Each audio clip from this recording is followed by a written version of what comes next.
কাঁদছি আমার হতভাগা উম্মাতের জন্য।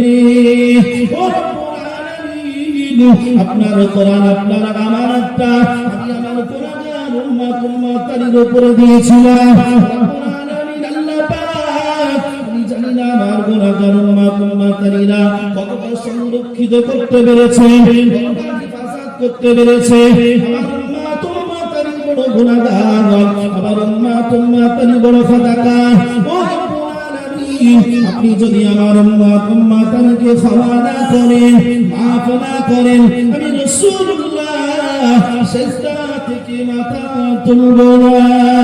আল্লাহ পাক রব্বুল আলামিন আরশে আজিম থেকে চিৎকার করে বলবে, ও নবী মুহাম্মদ, কেঁদো না, কেঁদো না। আমি আল্লাহ পাক রব্বুল আলামিন যারা তোমার উম্মত, আমি তোমার উম্মতের গুনাহগুলোকে